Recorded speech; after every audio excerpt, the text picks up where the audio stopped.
오후 예배 시간에 허락하신 하나님의 말씀은 성경 세 곳이 되겠습니다. 호세아서, 이사야서, 민수기서가 되겠는데 여러분 다 찾으시기가 어려울 것 같아요. 주보 잘 보관하셔서 집에 가셔서 꼭 여러분의 성경으로 읽어보시기를 바라고, 이 시간에는 우리 방송부에서 새번역 성경으로 본문 말씀을 띄워줄 겁니다. 새번역 성경으로 화면을 보면서 같이 새번역 성경으로 주어진 본문을 읽도록 하겠습니다. 먼저 호세아서 14장 4절로 7절, 호세아서 제 14장 4절로 7절 한 목소리로 같이 읽도록 하겠습니다. 시작. 내가 그들의 반역하는 병을 고쳐주고 기꺼이 그들을 사랑하겠다. 그들에게 품었던 나의 분노가 이제는 다 풀렸다. 내가 이스라엘 위에 이슬처럼 내릴 것이니 이스라엘이 나리꽃처럼 피고 레바논의 백향목처럼 뿌리를 내릴 것이다. 그 나무에서 가지들이 새로 뻗고 올리브 나무처럼 아름다워지고 레바논의 백향목처럼 향기롭게 될 것이다. 그들이 다시 내 그늘 밑에 살면서 농사를 지어서 곡식을 거둘 것이다.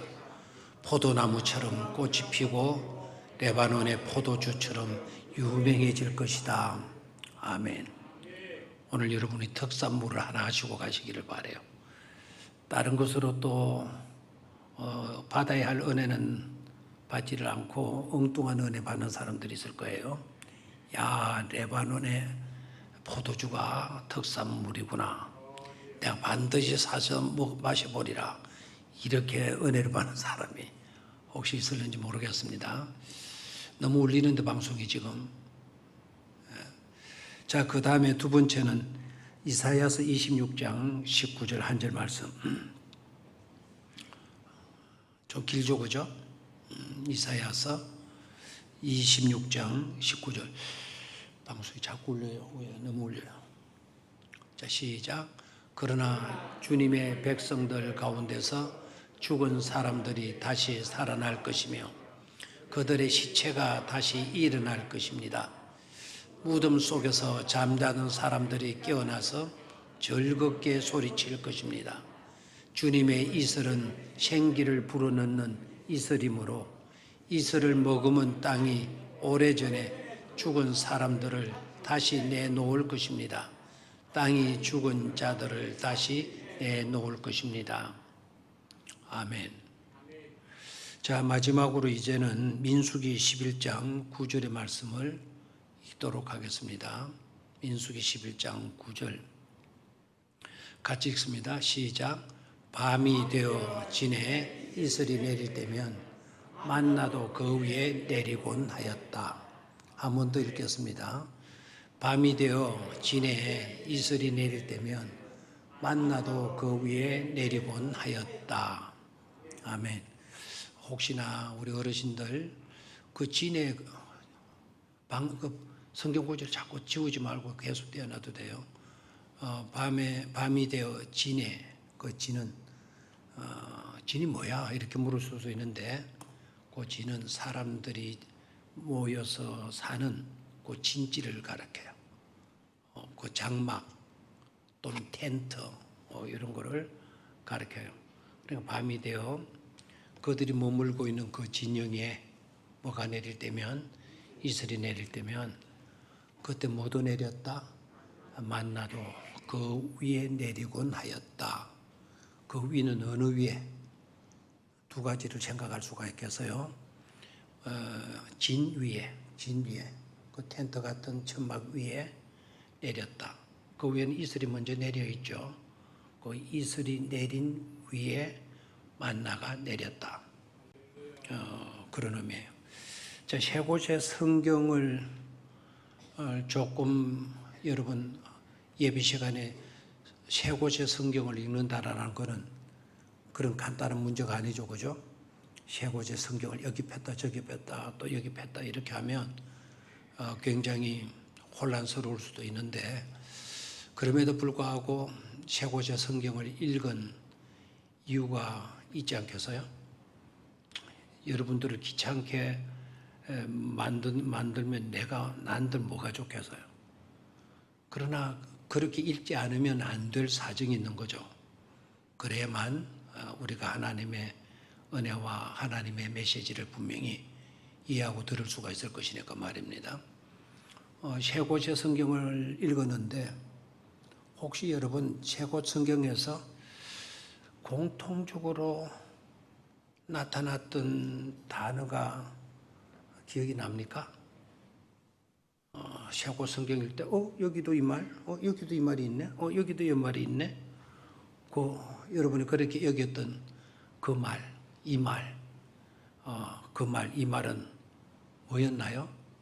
이설이라고 하는 것이죠, 그죠? 이거는 여러분들이 머리가 굉장히 좋다는 증거이고요. 머리가 덜 좋아도 여러분들이 다 알아맞힐 수 있는 그런 질문이죠. 오늘 주보를 관심 있게 보신 분들은 알아요. 오늘 주보의 말씀의 제목이 뭡니까? 세 종류의 이슬 이야기. 세 종류의 이슬 이야기. 그러니까 오늘 세 곳의 성경을 읽었고, 세 곳의 성경을 읽었는데 공통된 단어가 뭐냐라고 하는 질문을 받았고, 그렇다면 짐작으로도 눈치를 일본말로 겐또로 하는지 모르겠는데, 겐또로라도 또 아이들 요새 표현으로는 그냥 찍었더니 맞았다. 그냥 찍었더니 정답이었다. 뭐 이런 표현을 쓰는데, 그렇게 해서 아마 또 이해를 하신 분들도 있으리라 생각을 해요. 자, 오늘 이슬 이야기를 하겠습니다. 이슬 이야기. 먼저 호세아서에 나오는 이슬 이야기. 호세아서 아까 좀 떼어놓을래요? 호세아서는 개역 개정으로 읽는 것보다는 세번역 성경으로 읽는 게 더 실감이 나요. 호세아는 어떤 선지자로 별명을 갖고 있죠? 호세아, 사랑의 선지자. 정말 이분은 정말 훌륭하신 인격을 소유한, 보통 인격의 소유자가 아닌 그런 선지자임에 틀림이 없어요. 정말 하나님의 사랑을 그대로 본받고 사는, 정말 힘들 건데, 정말 어려울 건데, 그럼에도 불구하고 자기의 감정과 뜻을 다 내려놓고 죽이고 하나님의 뜻을 그대로 받아들여요. 그리고 하나님의 그 사랑을 가지고 그 사랑을 실천해요. 아주 멋진 선지자죠. 여러분, 선지자라고 해도 우리와 특별한 어떤 다른 점이 있을까요? 없을까요? 성경에 나와 있죠. 엘리야가 대단한 사람이라고 너네들이 색깔 있게 보지 마라. 그런 엘리야 대단한 능력을 가진 그런 선지자였지만 너희들이나 똑같아. 다를 바가 하나도 없어. 그걸 알아야 된다라고 야고보 사도가 강조를 했잖아요. 엘리야 같은 훌륭한 선지자도 사실은 우리와 동일한 누구에 지나잖아요? 여러분이 사람이라면 엘리야도 사람이에요. 동일한 사람에 지나지 않는다는 것을 깨달아야 됩니다. 호세아도 마찬가지예요. 사랑의 선지자, 그러니까 그 사람은 아예 사랑 덩어리로 태어난 사람의 모양이다. 이렇게 생각하면 안 됩니다. 우리와 똑같은 처지에 있는 사람이에요. 그런데 놀라운 거는 우리는 그렇게 할 수 없을 것 같은데, 백방 노력해도 다짐해도 결단하고 금식기도 했다 하더라도 그렇게 하기가 쉽지 않을 터인데, 그런데 누구는 해요? 호세아는 해요. 그래서 호세아를 가르쳐서 이분은 사랑의 선지자다라는 그런 타이틀을 붙여준 거예요. 사랑의 선지자. 그런 타이틀을 가질 수 있는, 가져도 되는 아주 합당한 자격 있는 그런 사람입니다. 우리가 똑같은 사람이지만. 그런데 여러분, 호세아서는요, 호세아 성경은 그가 쓴 호세아서를 읽게 되게 되면 정말 사랑이라고 하는 그게 뭔가라는 것을 말해주고 있는 아주 귀중한 그런 성경이긴 하지만, 그런 성경이기는 하지만, 호세아서는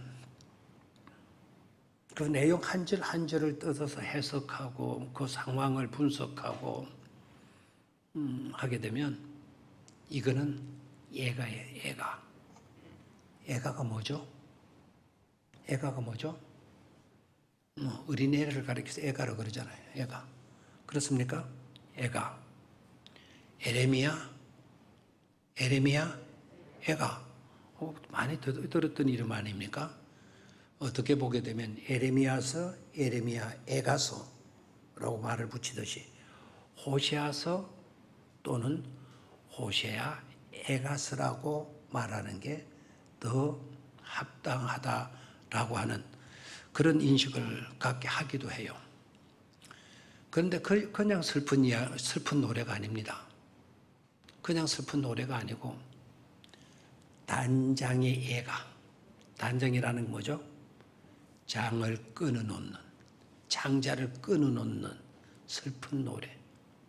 창자가 끊어질 것 같은 그런 슬픈 내용을 담고 있는 성경이 뭐다? 호세아서다라는 것을 우리는 깨달아야 합니다. 자, 그러면 호세아서 나타나는 오늘 본문에 나타나는 이슬. 그 이슬의 이야기를 첫 부분에 하지 않고 마지막 끝장에서 이야기를 하고 있죠. 하나님이 끝장에서 이슬 이야기를 하고 있어요. 하나님이 뭐로 끝장을 보시려고 하는 거니까. 뭐로 끝장을 보시려고 해요? 반응을 좀 해줘요. 뭘로 하나님이 끝장을 보시려고 해요? 이슬이라고 하는 것으로 끝장을 보시려고 해요. 이슬이라는 것으로. 그래서 앞에는 이슬 이야기가 안 나오다가 마지막 장에 와서 하나님이 이슬 이야기를 해요. 이슬 이야기로 호세아서의 내용을 끝장 보겠다는 겁니다. 그래, 호세아서의 이슬이 갖는 의미가 얼마나 중요한 것인가를 깨달아야 돼요. 자, 그러면 이슬에 대해서 먼저 일반적인 상식적인 이야기를 좀 알아야 되겠죠. 이슬의 특징이 뭡니까? 이슬의 특징이 이슬이 내릴 때 오늘 여러분 오실 때 비가 쏟아지듯이 우다다닥닥닥닥닥 왕쭈르르 작작 우르르 쾅쾅쾅쾅 이렇게 이슬이 내립니까? 그렇죠. 이슬은 조용히 내려요. 조용히 이슬이 내리고, 두 번째 이슬의 일반적인 특징은 이슬은 언제 내린다? 새벽 밤에 내린다. 아침이 밝기 전에, 어둠이 사라지기 전에, 어둠이 사라지기 전에 이슬이 내리는 거예요. 어두운 밤에, 새벽이 다가올 때. 그것도 소란하게, 소리 없이 소란하게 내려요? 조용히 내려요. 조용히 내리는 것이 두 번째 특징이에요. 세 번째 이슬은 혹시 유심히 여러분들이 관찰을 해보지 못했으리라 생각하는데, 이슬은 높은 곳에 내려요? 낮은 곳에 내려요? 이슬은 높은 곳에 내리는 것이 아니고 낮은 곳에 내려요. 혹시 여러분 버드나무에 이슬이 맺혀 있는 것 보신 분 있나요? 혹시 소나무에 아니면 그 전나무 같은데 이런데 이슬이 맺혀 있는 거 보신 분 있나요? 그런데 이슬이 안 맺히나요? 송알송알 무슨 노래가 있죠? 이슬이 맺혀요. 미분에 내쳐요. 그런데 부더나무 꼭대기 위로 올라가 봤나요? 부더나무 꼭대기 위에는 이슬이 내려요? 안 내려요. 낙엽송이나 소나무 같은 데도 이슬이 밑으로는 깔려요. 그런데 위로 올라가면 이슬이 없어요. 그래서 이슬은 어떤 곳으로 내린다? 낮은 곳으로 내린다라는 거예요. 낮은 곳에 내린다. 해바라기를 봐도 알아요. 해바라기 키가 큰 해바라기 위에는 이슬이 안 맺혀요. 그런데 밑부분에는 이파리에 이슬이 맺혀 있는 것을 보게 돼요. 근데 이게 이슬의 일반적인 특징이에요. 조용히 내린다, 밤에 내린다. 새벽이 오기 전 밤에 내린다. 그 다음에 세 번째는 낮은 곳에 내린다. 하나님이 성경에서 이슬 이야기할 때 그 이슬을 은혜로 많이 상징적인 표현을 해요. 은혜를 상징적으로 표현을 할 때 뭐같이 어떤 단어로 표현을 하는 거 하니까 이슬로 표현하는 경우가 성경에 종종 나타나고 있어요. 그래서 여러분 성경에 나타나는 이슬을 딱 생각하면 여러분들이 이거는 누구의 은혜다? 하나님의 은혜를 가리키는 것이로구나. 이렇게 생각을 하고 그 성경을 읽으면 이해가 더 잘 될 겁니다. 자, 이와 같이 이슬의 일반적인 특징 세 가지를 말씀을 드렸는데, 그런데 그 세 가지 특징을 딱 보니까 또 누군가가 생각이 나죠. 그분이 생각이 나야 돼요. 그분이 바로 누구죠? 예수님이세요. 예수님이 조용히 이 땅에 임하셔요. 천군 천사들의 찬양 있었지만 한밤중에 저 들판에 목동들이 천군 천사들의 소리를 듣고 동방의 백사들은 별이 움직이는 걸 보고 그 아기 예수께 경배를 드리러 가요. 예수님은 조용히 이 땅에 임하셨어요. 하나님이 이 땅에 임재하시는데, 아니 대통령이 한번 와도 얼마 전에 울산이 시끄럽더라고요. 중간중간에 경찰 교통수령들이 나와 있고 이거 왜 이러나 해가지고 그 수고하는, 그 더운데 수고하는 경찰에게 물어봤더니 높은 분이 온대요. 그 높은 분이 누구냐 그러니까 대통령이 온대요. 대통령 한번 와도 비상 걸려가지고 온 경찰들이 그냥 시내에 쫙 깔려 있어요. 하나님이 육신을 입으시고 이 땅에 임하시는 그날 소란했나요? 조용히 임하셨어요. 조용히. 그리고 예수님이 이 땅에 임하실 때 캄캄한 밤, 성경에 때가 참회라는 말이 나와요. 예수님이 이 땅에 오실 때는 그냥 아무 때나 오신 게 아니에요. 때가 참회. 그 때는 여러분 달력을 넘겨가지고 매달 며칠의 어느 날, 그 날이 아니에요. 이 때는 카이로스의 때예요. 카렌다의 크롤로스의 시간이 아니고 카이로스의 때. 하나님이 맞춘 때, 그 시간을 말해요. 크롤로스의 시간은 흘러가는 거예요. 오늘이 가면 내일 달력을, 오늘 달력을 떼고 내일 달력을 걸어놔야 돼. 내일 가면 내일 달력을 떼내야 돼. 흐르셔야 돼. 그러나 카이로스의 때는, 이때는 흘러가지 않는 때예요. 이때가 어느 때이냐? 갈라디아서에도 나오고 요한복음에도 나오는 때가 참해. 이때는 이제는 구세주를 보내지 않으면 안 되는 때. 하나님이 개입하지 않으면 안 되는 때. 극한 상황의 때를 의미하게 돼요.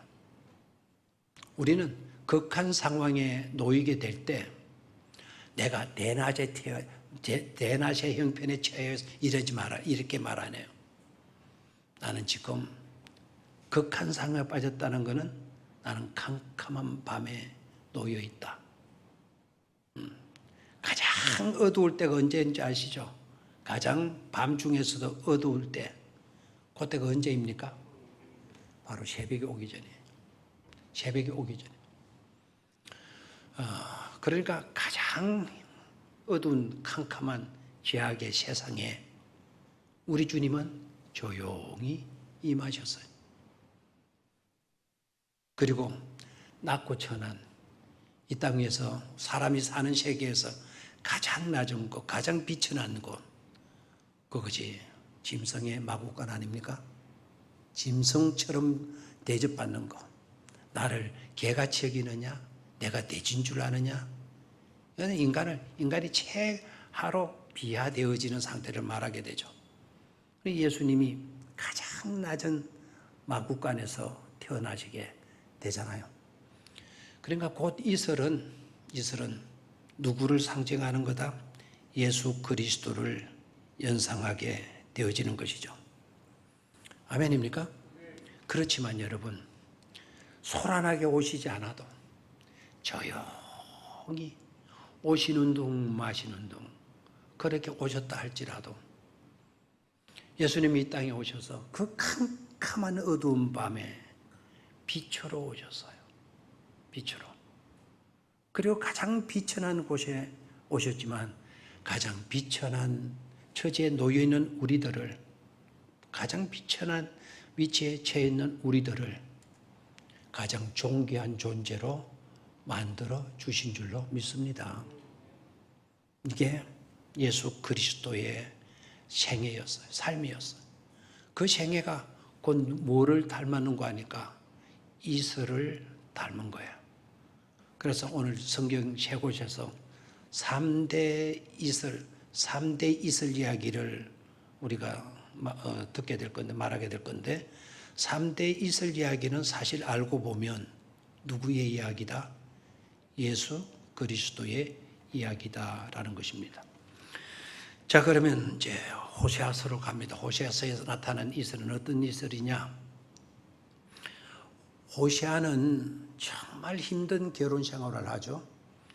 가장 인류 역사상에 어려운 결혼을 한 사람이 있다고 한다면 누구이겠어요?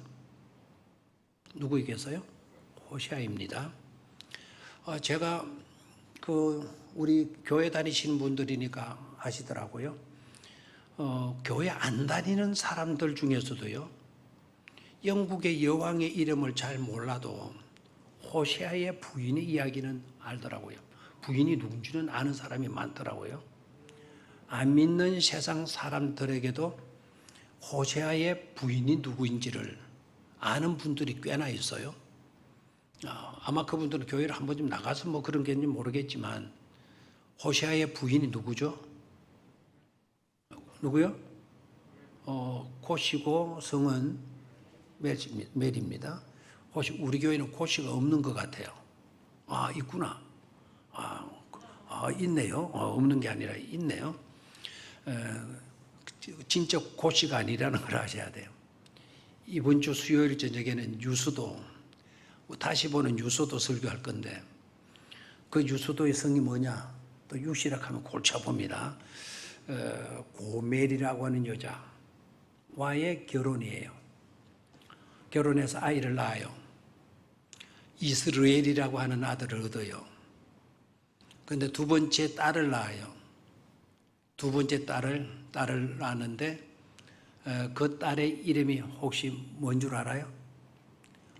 루하마. 히브리어로 로라는 말은 아니다라는 뜻이에요. 루하마라고 하게 되면 이거는 루하마, 루아흐, 성령, 바람 뭐 이런 표현을 쓸 때 루아흐, 하나님 우리 코에 루아흐를 불어넣었다. 이렇게 할 때는 성령을 불어넣었다, 생기를 불어넣었다 이런 뜻인데 루하마, 이거는 이 아이는 불쌍히 여길 수 없는 아이다라는 거예요. 자기가 아이를 딱 낳아놓고 말 수 없는 여자, 불쌍히 여김을 받지 못하는 아이다. 불쌍히 여길 수 없는 아이라는 이름을 붙여줘요. 여러분, 자기 새끼 낳아놓고 이 아이는 불쌍히 여김을 받지 못할 아이라고, 이 아이는 사랑받지 못할 아이라고, 이렇게 이름 짓는 부모가 누가 있겠어요? 그런데 이 가정은 로루하마라고 하는 이름을 붙여줘요. 세 번째 아이를 낳아요. 세 번째 아이를 놓고는 세 번째 아이 이름을 뭘로 지어주는가 하면 이때도 로자가 또 써요. 로암미라고 적어요. 로암미라고 이름을 지어줘요. 로암미라고 하는 이 이름은 내 백성이 아니다라는 거예요. 우리 백성이 아니다라는 겁니다. 자, 여러분 이제 뭔가를 감을 잡아야 되는데 둘째 딸 로루하마, 셋째 딸 로암미, 이네들은 다른 남자의 아이라는 거예요. 그러면 고멜이 어떤 삶을 살았다는 것은 알 수가 있겠죠. 첫 번째는 호세아의 아들을 낳았어요. 이스라엘이라는 이름을 붙여주었어요. 두 번째와 세 번째는 로자가 들어가는 이름을 붙여줘요. 이거는 내 딸이 아니다. 이 딸도 내 백성이 아니다. 이제 알겠죠, 여러분? 얼마나 이 가정이 엉망이었는가, 얼마나 호세아가 가슴 아팠겠는가. 그래서 호세아는 장을 끊는, 아까 뭐라 그러나 그걸 단장의 애가다. 창자가 끊어지는 슬픈 노래다. 슬픈 노래다. 이게 호세아서의 주제예요. 자, 첫째 아들은 자기 아들이라고 그래서 호세아 자기 아들인데, 이스라엘이라고 하는 이 이름의 뜻은 하나님이 심판하신다는 뜻이에요. 하나님이 심판하신다. 그럼 이 한 가족사 이야기면 참 그 가정 너무 안 됐다 이런 생각이 들잖아요. 어떤 그런 여자가 있고 아이고 그 남자 참 불쌍하기도 하지. 뭐 때문에 저렇게 살아야 되는데. 그래서 1장에서 13장까지는 여러분 그런 여자를 자꾸 데려와서 살라는 겁니다. 누가? 하나님. 호세아가 하나님이 하라고 하니 안 할 수 없잖아요. 데리고 옵니다. 그것도 그냥 데리고 오는 게 아니에요. 그냥 안 데리고 오면 어떻게 데려왔을까요?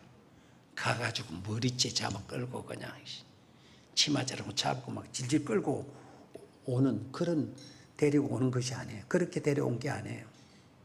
보리자루 갖다 메고 가서 양식 가지고 가서 갖다 주고. 그때는 물물 교환이 주로 많이 이루어지잖아요. 지금으로 말하면 돈 보따리 가지고 가서 수표 몇 장 수십 가지고 가서 이거 주고 자기 마누라를 사오는 거예요. 지 마누라를 지가 돈 주고 사오는 거예요. 그래 갖다 놓으면 또 어떻게 돼요? 또 기 나가가지고 또 다른 사람 아이 잉태가 임신해가지고 또 데리고 오는 거예요. 남자가 이거 얼마나 힘들었겠어요. 그러니까 이거는 정말 호세아는 고통스러운 인생을 살았을 거다.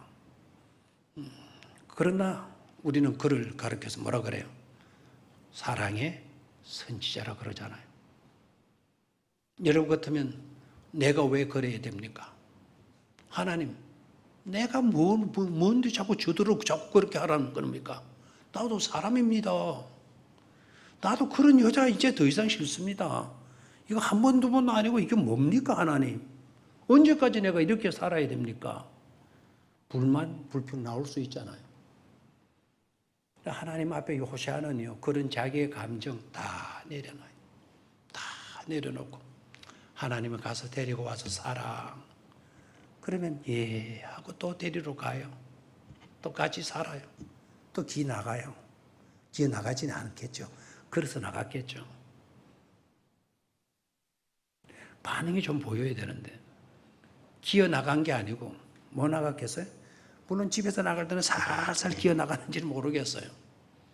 가서는 걸어갔겠죠. 또 데리고 오고 반복해요. 근데 이게 한 가정사 이야기가 아니에요. 바로 그 호세아의 가정 이야기는 이스라엘 백성들과 하나님과의 관계성이 지금 하나님과 너희 이스라엘 백성들 간의 관계가 지금 어떤 관계인가를 참 애꿎은 호세아의 가정을 통해서 나타내 보이고 있는 겁니다. 거기에 나타나는 호세아는 하나님을 예표하고 있고요. 거기에 등장하고 있는 고멜이라고 하는 호세아의 아내는 그 누구를 말하는 것일까요? 이스라엘 백성들을 말하는 거예요. 하나님이 창자가 끊어지도록까지 음란에 빠져 있는 우리들을 포기하지 아니하시고 그렇게 배신하고 돌아가고 배반하고 돌아가고 거역하고 돌아가고 바람나서 떠나가고 그러한 자들을 계속 찾으시고 대가를 지불해서 데리고 오시고 그렇게 해서 결국 그들을 수용하고 받아들이고 용서하시는 것이 바로 하나님의 사랑이고 있더라는 것입니다. 호세아를 통해서 누구의 사랑을 드러내 보여요? 하나님의 사랑을 드러내 보이는 겁니다. 바로 그 선포가 오늘 읽었던 이슬 이야기예요. 다시 본문의 말씀을 세번역 성경으로 읽어보도록 하겠습니다. 4절에서 8절. 자, 이제 제가 조금 설명하고 읽을 테니까요. 같이 보도록 합니다. 내가 그들의 반역하는 병을 고쳐주고 기꺼이 그들을 사랑하겠다. 자, 내가 그들의 반역하는 병을 고쳐주고 반역을 뭐라 그랬나요? 반역을 뭐라 그랬나요? 병이라 그래서 반역하는 병을 고쳐주고 반역도 뭐다? 병이다. 여러분 감기에 자주 걸리잖아요.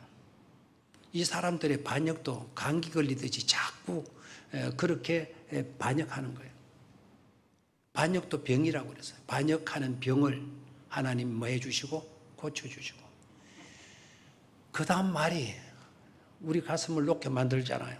그런 반역하는 자의 그 반역병을 고쳐주시는 것으로 끝나지 않고 기꺼이 그들을 막겠다, 사랑하겠다라는 거예요. 왜 아멘이 없어요? 뭐라고요? 기꺼이 그들을 막겠다, 사랑하겠다. 그런 못돼 처먹은 우리를 기꺼이 사랑하겠다.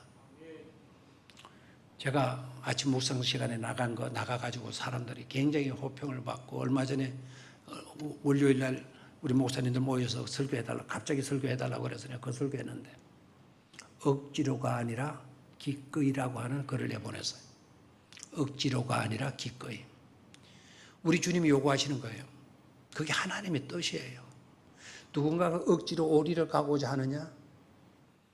그러면 너네들은 기꺼이 가져오라. 십리라도 가져오라. 어떤 놈이 네게 와서 네 겉옷을 뺏어 가려고 하냐? 그러면 네 속옷까지 기꺼이 속옷까지 벗어줘. 어떤 놈이 네게 와서 오른밤을 치냐? 그렇다면 억울하다 이렇게 말하지 말고 기꺼이 억지로 네 오른밤을 치고 거지를 하더라도 너는 기꺼이 네 왼밤까지 뭐 해줘라? 돌려 대어주도록 하라 하는 거예요.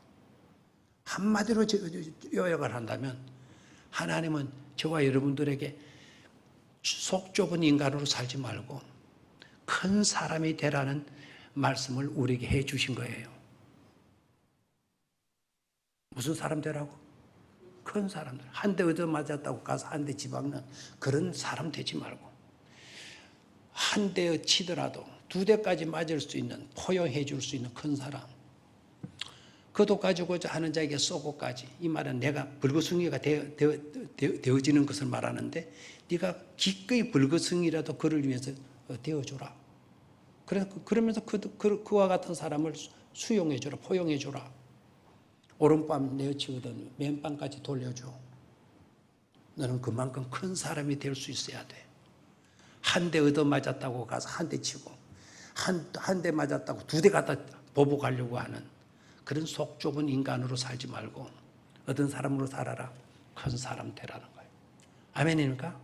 그런데 기꺼이 그런 것을 우리에게 요구하시는 하나님이 아니고 하나님 자신도 어떻게 하신다 그랬어요? 기꺼이 우리를 뭐 하겠다?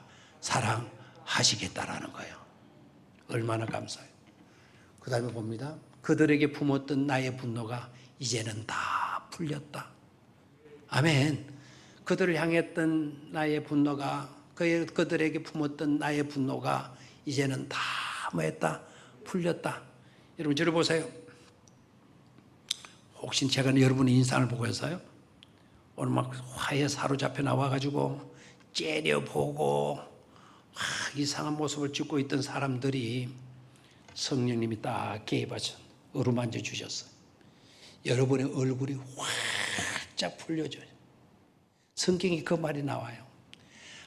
우리가 하나님께 기도할 때, 우리가 하나님께 간구할 때, 우리가 하나님께 회개의 기도를 드릴 때 하나님의 환한 얼굴이 푸르졌다 라는 표현이 나와요. 저 말씀 잘 보세요. 품었던 나의 분노가 이제는 다 뭐했다? 풀렸다. 남을 미워하는 마음이 있으면 이 시간 다 풀려지시기를 축원합니다. 화내고 그냥 정죄하고 했던 거 다 풀려야 돼요. 하나님이 이제는 다 풀렸다. 너희들에게 대한 나의 분노, 진노 이게 다 풀렸다. 그 다음 말씀 볼까요? 5절. 자, 내가 이스라엘 위에 이슬처럼 내릴 것이니. 야, 뭐가 풀렸다고 말씀하고 난데 이 말씀하세요? 내 분노가 다 풀렸다. 내 화가 이제 다 풀렸어. 그래서 그뿐만 아니라 내가 이스라엘 위에 뭐를 내릴 것이니, 이슬처럼 내릴 것이니, 이스라엘이 뭐처럼 피어나리라. 날이 꽃처럼 피고 레바논의 백향목처럼 뿌리를 내릴 것이라 그랬어요. 뭐를 내릴 것이니, 이스라엘 위에 뭐를 내릴 것이니, 이슬처럼 내릴 것이니. 그럼 이 이슬은 뭘까요? 용서의 이슬입니다. 품어줌의 이슬입니다. 사랑의 이슬입니다. 하나님이 이스라엘 위에 용서의 이슬처럼 용서를 내릴 것이니, 이슬처럼 은혜를 베풀어 주실 것이니, 이슬처럼 사랑으로 품어줄 것이니, 이스라엘이 뭐같이 피어나리라. 날이 꽃처럼 피어나고 그 뿌리가 백향목처럼 박히게 되어지리라는 겁니다. 호시아의 이슬 이야기, 하나님의 용서와 하나님의 사랑을 말해주는 이슬 이야기였음을 깨닫기를 축원합니다. 두 번째로 갑니다. 두 번째는 이사야에 나오는 이슬의 이야기입니다. 두 번째 이슬 이야기. 이사야서 아까 읽었죠, 그죠? 이사야서 아까 26장 19절 말씀 읽었습니다. 자, 19절쯤 한 절이지만 다른 성경으로 보면 저게 한 넉 절 정도 되는 길이에요. 길어요, 안 길어요? 길죠. 자, 제가 또 읽으면서 세번역 성경이니까요. 읽으면서 제가 설명을 드리도록 하겠어요. 그러나 주님의 백성들 가운데서 죽은 사람들 위해 다시 살아날 것이며 그들의 시체가 다시 일어날 것입니다. 죽었던 자가 다시 뭐 한다는 겁니까? 살아난다는 거예요. 죽은 자가 다시 살아나는 것을 가리켜서 뭐라 그래요? 부활이라는 거예요. 부활. 야, 놀랍죠? 구약에 오늘 낮에도 말씀을 드렸지만 예수님 시대가 오기 전에 700년 전에 활동했던 궁중의 선지자 이사야가 부활 이야기를 하고 있는 거예요, 지금. 이사야가 자기 이야기, 자기 생각을 말하는 겁니까? 아니죠. 이사야 선지자에게 누가 감동을 주셔요? 하나님이 감동해 주셔요. 이사야 선지자에게 하나님이 말씀해 주시는 거예요. 선지자는 하나님의 말씀을 받아서 백성들에게 전해주는 역할을 하는 자가 선지자예요. 그럼 제사장은 뭐 하는 겁니까? 제사장은 우리들이 하나님께 할 이야기들이 많아. 우리들이 하나님께 이야기를 할 이야기가 많은데 우리는 하나님 앞에 나갈 자격이 없어. 하나님 앞에 나갈 수 있는 사람은 제사장밖에 없어. 그래서 우리들의 이야기를 제사장들에게 하고 제사장들은 우리들의 이야기를 가지고 누구 앞에 가서? 하나님 앞에 가서 누구께 아뢰는 겁니까? 하나님께 아뢰는 역할을 하는 자가 누구라고요? 제사장이라고. 그러면 이사야는 선지자입니다. 저 말씀은 이사야 자기 머리에서 나온, 자기 생각에서 나온 말이 아니라 하나님께서 이사야에게 들려주시고 이사야가 그 말씀을 듣고 백성들에게 선포해 주시는 말씀인 것임을 깨달아야 된다 이 말입니다. 그러니까 예수님 오시기 전에 벌써 700년 전부터 하나님은 무슨 이야기를 이사야에게 들려주시고 있는 거 아니까 부활 이야기를 들려주시고 계시는 거예요. 계속해서 봅니다. 그들의 시체가 다시 일어날 것입니다. 무덤 속에서 잠자던 사람들이 깨어나서 즐겁게 소리칠 것입니다. 신약에 와서 예수님이 오셔서 행하셨던 그 일들이 그대로 연상이 됩니다. 주님 오시기 700년 전의 이야기입니다, 지금. 자, 그 다음 말씀 봅니다. 소리칠 것인데, 그 다음, 주님의 이슬은 생기를 불어넣는 이슬이므로, 주님의 이슬은 생기를 불어넣는 이슬이므로, 주님의 이슬은 생기를 불어넣는 이슬이므로 이슬을 먹으면 땅이 오래전에 죽은 사람들을 다시 내놓을 것입니다. 죽은 사람들을 다시 내놓는다는 말은 죽은 사람들을 다시 살려내어 놓는다는 말씀 아닙니까?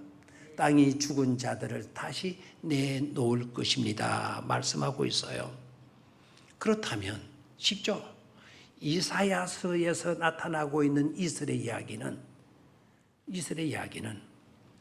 부활 심령을 가지고 살아가는 저와 여러분들에게 생기를 불어넣어주는, 뭐를 불어넣어주는? 생기를 불어넣어주는 그런 이슬인 것임을 깨달아야 될 줄로 믿습니다. 그래서 저와 여러분들은 기도할 때도 이런 기도 드리면 좋겠죠.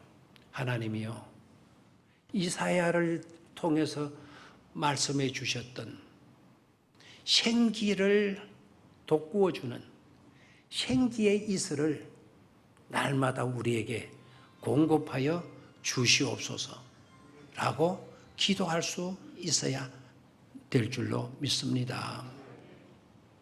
자, 이사야에서 말씀하는 이슬은 무슨 이슬? 생기의 생기를 불어넣는 이슬이다라는 거예요. 여러분, 베다니의 3대 선언이라고 하게 되면 여러분, 베다니의 3대 선언이 어떤 것인지를 아십니까? 여러분, 노아의 철학, 노아의 사상, 노아의 삶의 방식, 뭔 줄 아세요? 노아의 철학이 뭐냐? 노아 할아버지 있죠? 노아의 철학이 뭐냐? 여러분, 그 노아에 대해서는 뭐 120년간 방주를 짓고 어쩌고 보면 8시고 들어가고 막 이런 이야기는 잘 아는데 그런 이야기들이 주는 메시지에 대해서는 우리가 약하고 있어요, 지금. 노아의 삶에 우리에게 말해주는 아주 핵심적인 에키스의 메시지가 뭐냐? 노아는 그저 하나님이 하라는 대로 그대로 따라서 행하고 산 할아버지예요. 아멘. 아무도 안 할 줄 알았어. 동산에 가서 배 만들어. 예. 두말 하지 않고 동산에 가서 배 만들어요. 배는 부둣가에 가서 아니면 강가에 가서 만들 일이지. 산꼭대기에 가서 배 만들어. 아니, 우리 이성을 가졌는데, 우리 생각을 가지고 있는데, 우리 상식을 가지고 있는데, 산꼭대기에서 가서 배를 만들어. 산꼭대기에 가서 배를 만들어요? 그것도 한 달도 아니고, 두 달도 아니고, 1년도 아니고, 2년도 아니고, 10년도 아니고, 몇 년을? 120년을. 노아의 삶의 철학은 뭔 줄 뭐라는 걸 분명히 알아야 돼요? 하나님이 하라시면 두말하지 않고 자기의 생각, 자기의 철학, 자기의 고집, 자기의 편견, 자기의 아집, 이 모든 것들을 다 내려놓고 그대로 하나님이 하라는 시시는 대로 따르는 삶을 산 할아버지예요. 우리도 그런 삶을 살 수 있어야 될 줄로 믿습니다. 베다니의 3대 선언이 뭔가 하니까 베다니의 3대 선언이 뭔가 하니까 리무브 스톤, 돌을 옮겨 놓아라. 무덤 앞에 가서 돌을 옮겨 놔라고 말씀하실 수 있는 분은 누구이다? 예수님 밖에 없어요. 누구밖에 없어요? 예수님밖에 없어요. 혹시 여러분의 어머니가 돌아가셔가지고 너무 안 됐어서 여러분의 어머니 무덤에 가가지고 무덤아 열리거라 말해보세요. 무덤이 열리는지 안 열리는지. 열릴까요? No. 누구만이 할 수 있어요? 하나님, 우리 주님만이 하실 수 있는 겁니다. 두 번째 배단의 선포가 뭐냐면, 네가 만약 나를 믿으면, 네가 만일 나를 믿으면 내 영광을 네가 보게 될 것이다. 네가 만일 나를 믿으면, if you believe me, 네가 만약 나를 믿게 되어진다면, 그러면 you would see glory of God, 하나님의 영광을 네가 보게 될 거다. 아멘입니까? 그래서 모든 하나님의 영광, 하나님의 은혜는 누구에게 임하는 줄 아시죠? 믿는 자에게 임한다는 사실이에요. 네가 믿어야 하나님의 영광을 볼 수 있게 된다라는 겁니다. 세 번째 베다니의 선포, 예수님의 베다니의 선포가 뭐죠? 나사로 come out. 나사로 come out. 나사로야 마누라 나오너라. 아멘. 나사로야 나오너라. 그랬더니 막 붕대로 충충 감아놓았던 나사로가 무덤에서 뭐 하나 나와요? 걸어 나와요. 기절초풍할 노릇이죠. 자, 그런 인생들에게 하나님은 뭐를 내려주신다? 이슬을 내려주신다. 이 이슬은 곧 부활 신앙으로 살아가는 여러분들에게 활력 있게 살아가라고, 힘 있게 살아가라고, 생기를 돋구어주는 이슬인 것임을 깨달을 수가 있는 줄로 믿습니다. 이사야가 말하는 생기를 돋구어주는 이슬로 충만해서 늘 강건할 수 있기를 축원합니다. 마지막 세 번째로 민수기의 이슬이에요. 민수기에 나오는 이슬 이야기. 자, 시간이 없기 때문에 간략하게 핵심만 말할게요. 자, 한번 같이 읽어봅니다. 시작. 밤이 되어 진에 이슬이 내릴 때면 만나도 그 위에 내리곤 하였다. 야, 재미나는 표현이에요. 그럼 우리가 알 수가 있죠. 이슬은 언제 내린다? 밤이 되어 내린다. 밤이 되어 진에 이슬이 내릴 때면 만나도 그 위에 내리곤 하였다. 자, 이 말씀에서 여러분들이 기억해야 될 것은 내리곤 하였다라고 했죠.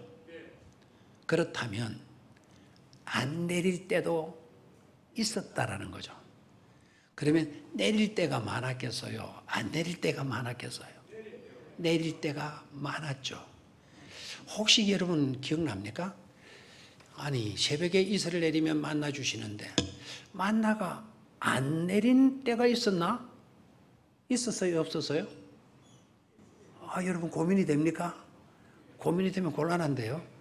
안 내릴 때가 있었죠. 언제? 안식일날. 안식일날. 그 대신 하나님은 아주 세밀하신 하나님이셔서 토요일날은 몇 배로 거둘 수 있게 했어요? 이튿날까지 2배로 거둘 수 있게 해 주셨어요. 그냥 무턱대고 안 내려주신 게 아니에요. 살 길을 열어두고 그날은 만나를 내리시지 않았어요. 그런데 그 만나가 내리기 전에 먼저 뭐가 내렸다? 이슬이 내린다. 이슬은 곧 만나가 내릴 것을 예표해 주고 있는 이슬이에요. 뭐를 예표해 주는? 만나가 이제 같이 내리겠구나. 이슬이 내리네. 곧 뭐가 내릴 거나 뭐가 내린다? 만나가 내리겠구나. 이게 이슬의 이야기예요. 민수기의 이슬의 이야기예요. 곧 영혼의 만나로 임하시게 될 예수님을 예표하고 있는 거예요. 예수님을 예비하게 만드는 거예요. 예수님을 기다리게 만드는 이슬인 줄로 믿습니다. 민수기의 이슬도 우리에게 필요해요. 민수기의 이슬이 우리에게 임하게 되면 곧 누가 임하시겠구나. 영혼의 양식, 영혼의 만나이신 예수님이 우리에게 임하시겠구나. 그런 희망과 소망을 가질 수 있게 되는 줄로 믿습니다. 오늘 성경 속에 나오는 세 가지의 이슬 이야기 재미있었습니까? 재미로 느껴서는 안 되겠죠, 그죠? 재미있는 이야기이지만 그 재미로운 이야기는 우리에게 너무나도 필요한 은혜의 이야기가 아닐 수가 없는 줄로 믿습니다. 이런 이슬로 충만할 수 있게 되기를 주의 이름으로 축원합니다. 하나님 아버지,